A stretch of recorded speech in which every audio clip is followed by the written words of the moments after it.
Hey fam, how are you? It's me, your girl again. Today we're gonna be making some hot and spicy, delicious yam fritters, which some of us know as ojojo. Ojojo. It's made out of water yam. So I'm gonna proceed to cutting my water yam. Jeez, this water yam made me like, ooh. I kept cutting and there was a lot of water yam that had gone to waste, but I had to salvage what I could salvage. So I'm cutting and I keep cutting. And at this point I was praying and thinking, hey, will I have any yam to use for this ojojo? Okay, so I did try to salvage a lot of it. I cut around. What I would say is just be mindful. You don't want to cut the bad part into what you're going to do, because it will make it sour. So I salvaged as much as I can. I gave my yam a good rinse. I missed that. So now what I'm going to do is I will be cutting these into small chunks, so that it's easy for me to use the food in the food processor. Today I chose not to use the grater, all because I just want to get out of just do what I have to do and get out of the kitchen. So I'm cutting into small chunks. It's going into the food processor now, and I am I'm blending it. So I'll keep blending until I get the texture that I want. For ojojo, it doesn't have to be very, very smooth compared to when you're making akara or you're making moi moi with ojojo. You can have a rough texture, and what I have here is a rough texture. Please be very, very mindful when you're working with food processor, most especially because the blades are very, very sharp.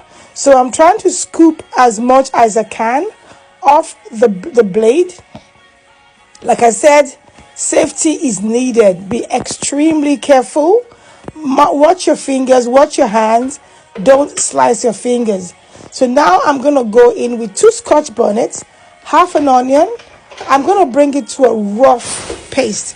I just want the kick in the ojojo. I don't want it bland.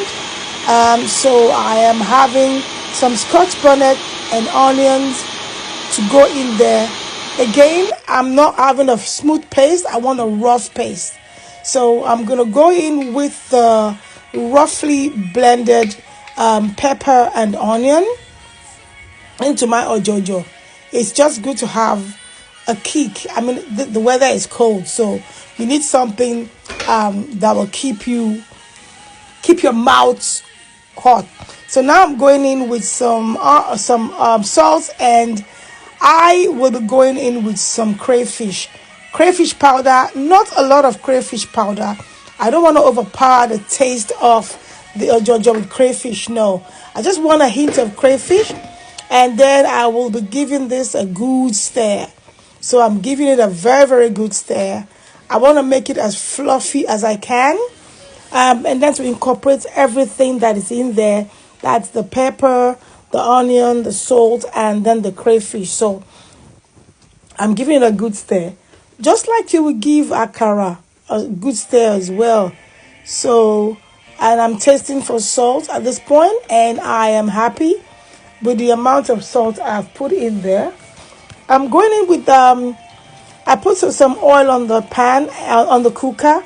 And it was there for 1.5 minutes on a medium heat. I don't want high heat because I want it to be cooked properly. So I'm going in with the ojojo mix now. That's the yam fritter mix. And I'm going to fry until mine is golden brown, and occasionally turning to make sure it doesn't burn. So this is to my desired color. I like it the way it is. But please feel free to fry to your desired color. So mine is golden brown. At this point, I was praying like, you know what, don't be tempted, don't eat this thing, don't eat this thing. But yep, I kept frying the rest, but I fell into temptation. May God forgive me. And I dipped my hand and picked one. It's so delicious.